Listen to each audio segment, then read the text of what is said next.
Baik, assalamualaikum warahmatullahi wabarakatuh. Selamat malam teman-teman.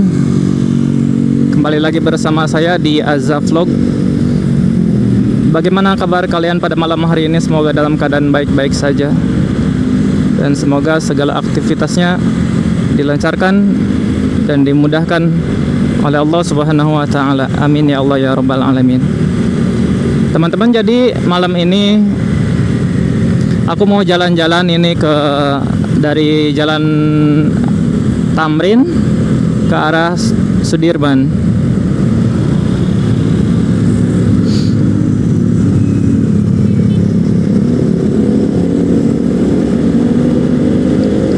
Nanti di perjalanan ini kita akan membahas sesuatu ya, sambil membahas sesuatu mengenai personal hygiene. Karena kenapa saya membahas ini?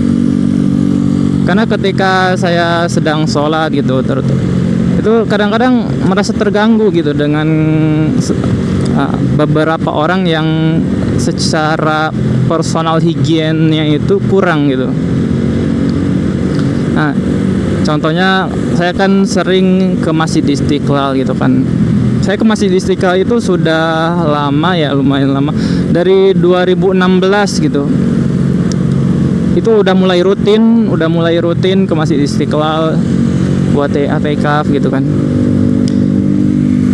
Kalau pertama kalinya ke Masjid Istiqlal sendiri itu di tahun 2015 ya, di bulan apa, April kali ya. Waktu itu ke Ancol, liburan ke Ancol, mampir dulu ke Masjid Istiqlal. Nah, baru di tahun 2016 itu mulai kerja di daerah Karawang. Nah, setelah masa kerja kurang lebih 6 bulanan, tiba-tiba saya ingat ke Istiqlal, jadi pengen ke Istiqlal. Nah, dari waktu itu Desember 2016, setelah aku kerja itu pertama kalinya ke Istiqlal lagi gitu. Nah, dari situ udah mulai rutin tuh, tiap libur Sabtu Minggu suka ke Istiqlal.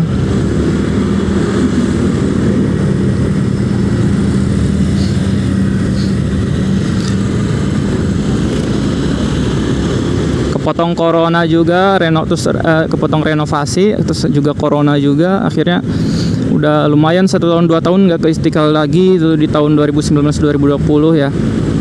Alhamdulillah sekarang Istiqlal udah dibuka lagi, jadi tiap libur ke situ terus i'tikaf gitu. Karena apa ya, kita ini kan hidup ini sementara gitu kan, dan di dunia ini banyak tipu daya gitu, banyak ujian. Maka aku tuh pengen selamat gitu ya, mengingat aku tuh banyak dosa gitu kan. Gimana caranya kita tuh bisa selamat dunia akhirat gitu ya. Menurut aku tempat yang paling aman itu ya masjid gitu, dan aku sudah memilih Masjid Istiqlal sebagai tempat i'tikaf gitu.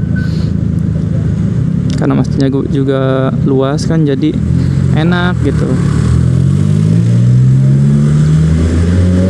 Kalau i'tikaf dari pagi sampai sore misalkan ya, atau sampai malam, kan pasti ada rasa ngantuk juga. Pasti kadang pengen rebahan dulu gitu. Kalau masjidnya kecil gak enak, apalagi harus tidur di karpet. Kalau ini kan gak, tidurnya di pinggiran gitu, di lantainya. Nah, jadi ke Masjid Istiqlal udah sering. Nah, dari sepengalaman aku ke Istiqlal itu, dari tahun pertama kali ke Masjid Istiqlal di April 2015, rutinnya di Desember 2016 itu tiap libur ke situ terus Sabtu Minggu. Kalau sekarang liburnya gak normal ya, jadi kadang ya nggak mesti Sabtu Minggu gitu. Pokoknya tiap libur tuh pasti ke situ. Nah, sepengalaman aku tuh, aku sering ketemu modus-modus orang yang minta uang dengan berbagai alasan. Biasanya sih ya modusnya itu dia kehabisan uang ya, jadi gak ada ongkos buat pulang katanya gitu. Udah berapa kali ya, ada 5 kali sebelum corona tuh aku ketemu modus kayak gituan. 5 kali yang nyamperin ke aku sendiri ya gitu. Belum lagi yang modus-modus yang aku lihat yang jadi sasarannya orang lain gitu. 1 kali, 2 kali, 3 kali itu biasanya aku kasih. 1 kali, 2 kali, 3 kali aku kasih. Kadang aku kasih 20 ribu, pernah 50 ribu, pernah juga 100 ribu gitu kan. Cuman keempat kali, kelima kalinya itu nggak aku kasih karena kok bisa gitu. Ini kejadian ini kok bisa terulang gitu sampai 5 kali gitu, modus-modus minta uang itu. Ternyata memang modus. Waktu itu aku kan nggak tahu ya, masih positive thinking kan.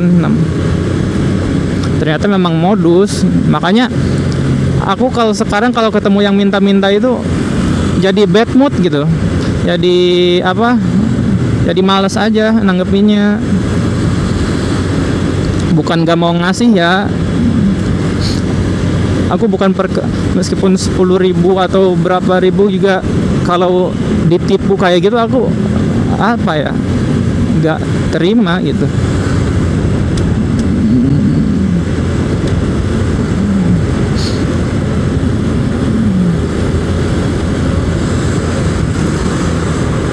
Bahkan di Masjid Istiqlal sendiri aku tuh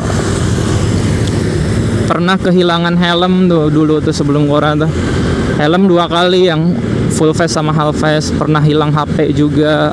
Ya HP-nya juga nggak terlalu mahal sih, coba beli 1,7 waktu itu.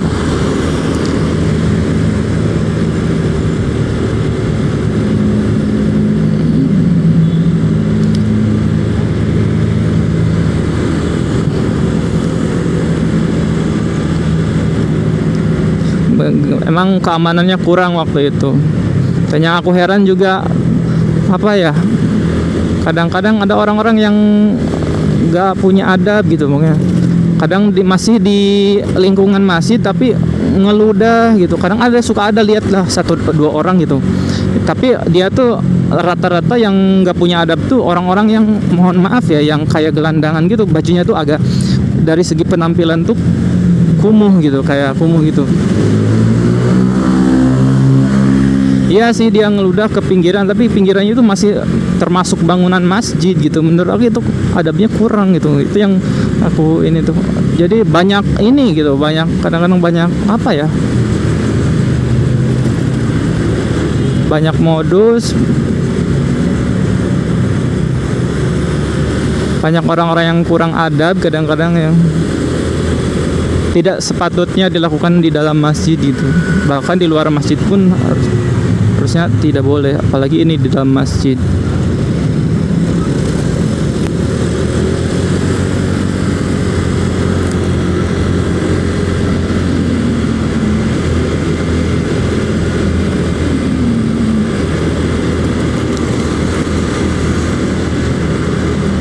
Nah, oke, jadi itu mengenai sebagai pembukaan ya. Jadi apa hubungannya dengan personal hygiene sih? Jadi ketika aku sholat tuh kadang-kadang aku kan kalau etikaf suka ke Masjid Istiqlal. Kadang-kadang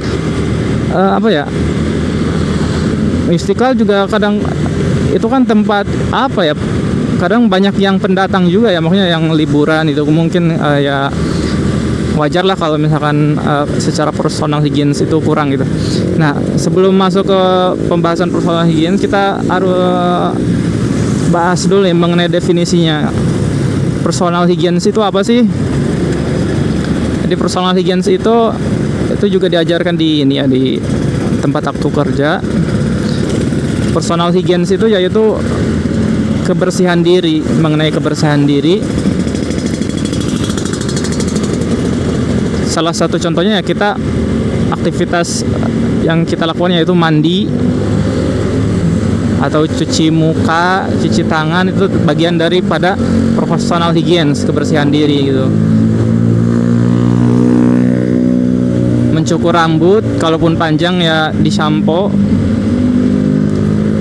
Setiap hari harus wajib disampo. Gosok gigi gitu. Nah, jadi kasusnya itu ketika aku sholat kadang-kadang Itu kadang aku merasa terganggu gitu dengan orang-orang yang secara personal hygiene itu kurang.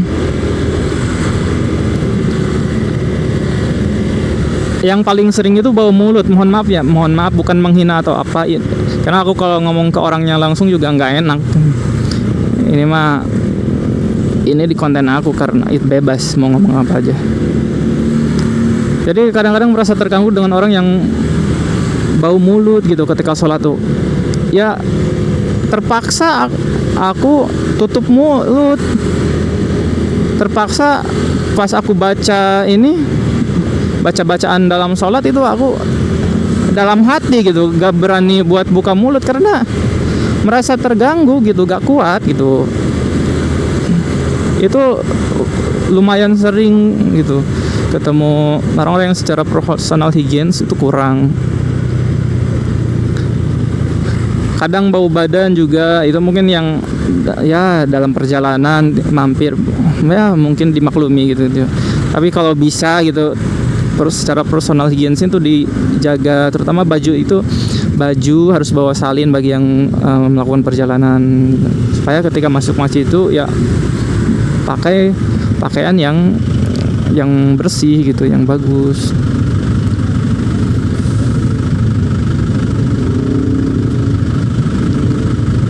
Nah, jadi kebersihan mulut ini nih yang paling sering aku temuin ketika ya dan mengganggu banget ketika aku sholat gitu kan ya. Bagi kalian tolong kebersihan mulut itu dijaga, gosok gigi minimal tuh 2 kali sehari itu ya. 2 kali itu udah paling minimal udah. Kalau sekali itu kurang menurut saya. Jadi minimal 2 kali. Syukur-syukur bisa 3 kali sehari gosok gigi ya. Minimal 2 kali pagi sama sore. Apalagi bagi Anda yang hobinya merokok, itu demi Allah dah. Udah jarang gosok gigi, hobinya merokok, itu baunya minta ampun. Jadi sumpah. Jadi aku ngingetin ke teman-teman untuk bisa menjaga kebersihan mulut. Jangan menggosok gigi, rajin menggosok gigi minimal 2 kali sehari. Syukur-syukur bisa 3 kali. Apalagi bagi Anda seorang perokok ya harus lebih rajin lagi gosok giginya gitu. Karena baunya itu mengganggu banget, sumpah.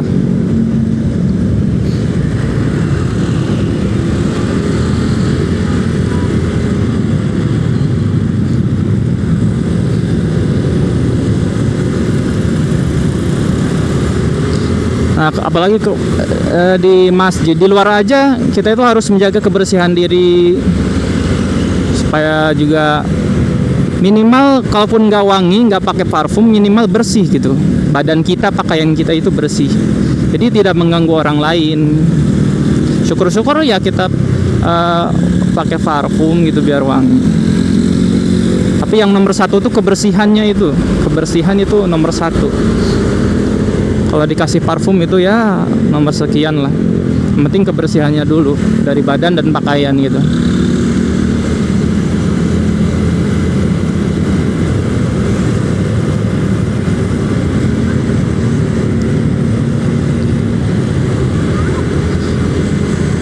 Atau bagi Anda yang misalkan memakai apa ya,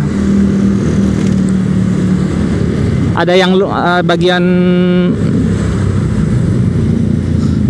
organ tubuh yang luka terus dikasih perban atau dikasih Hansaplast itu kan harus dipastikan Hansaplast itu dalam keadaan bagus gitu. Jangan sampai Hansaplast atau perbannya itu udah jelek, udah hitam, udah apa ya, rusak gitu, udah lama lah gitu, gak diganti-ganti. Waktu itu pernah kejadian juga waktu sholat kan, ada jamaah di depan, salah satu jamaah di depan itu jari kakinya itu mungkin luka, dikasih perban atau Hansaplast gitu kan. Nah si Hansaplastnya itu dia udah apa ya, udah kayak udah sobek, agak hitam sobek gitu ya, udah lama gak diganti-ganti mungkin. Nah waktu sholat itu jadi bener-bener demi Allah mengganggu banget. Ini bau apa? Saya kira ini sumbernya dari mana? Apalagi kan kena angin gitu kan, ada kipas di depan tuh ya. Demi Allah aku merasa terganggu banget ya, soalnya jadi gak khusyuk jujur. Pas aku lihat, oh ternyata ada orang yang si jarinya itu pakai Hansaplasnya udah jelek, gak diganti-ganti gitu. Itu jadi ya mohon buat teman-teman untuk personal higiennya lebih dijaga lagi, terutama kebersihan badannya, pakaiannya ya, atau aksesoris atau benda-benda yang menempel di tubuh itu tolong dijaga kebersihannya. Syukur-syukur kalau udah bersih itu dikasih minyak wangi gitu di pakaian kita supaya tidak mengganggu, minimal tidak mengganggu orang gitu. Syukur-syukur bisa memberikan kenyamanan dengan memberikan pakaian kita wewangian gitu. Jadi gitu teman-teman.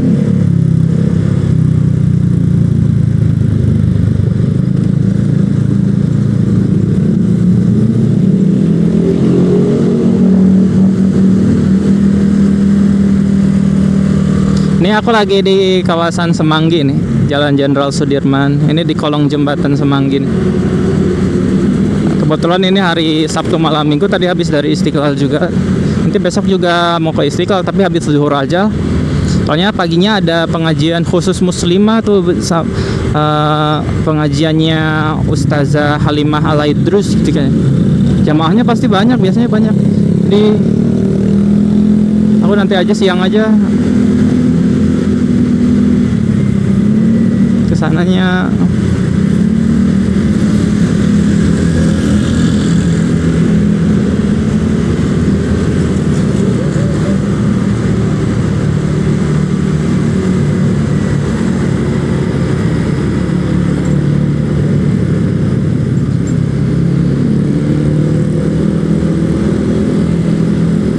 Gitu ya teman-teman, mengenai personal hygiene, jangan lupa personal hygiene-nya dijaga. Personal hygiene adalah kebersihan diri. Rajin-rajin mandi, rajin-rajin disampo, rajin-rajin gosok gigi. Minimal 2 kali gosok gigi. Kalau yang bagi yang perokok itu harus lebih sering lagi, 2 kali, 3 kali. Minimal menjaga kebersihan diri, badan dan pakaian. Kalau udah bersih, minimal itu aja, bersih aja dulu. Kalau udah bersih badan, pakaian, syukur-syukur dikasih wewangian. Jadi bukan hanya tidak mengganggu orang lain, tapi juga bisa memberikan kenyamanan gitu bagi orang, terutama ketika di dalam masjid, ketika sholat.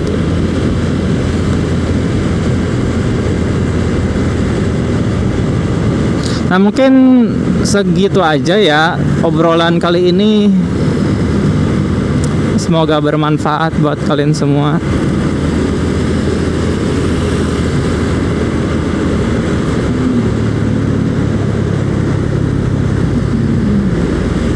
Nah ini pemandangan di daerah Sudirman.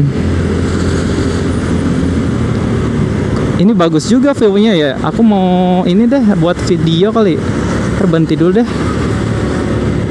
Pakai HP ntar.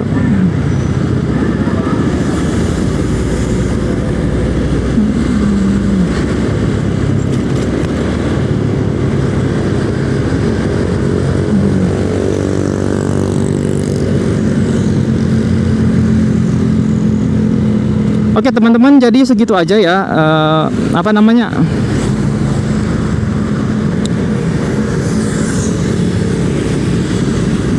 Video dari aku. Semoga bermanfaat. Terima kasih semuanya.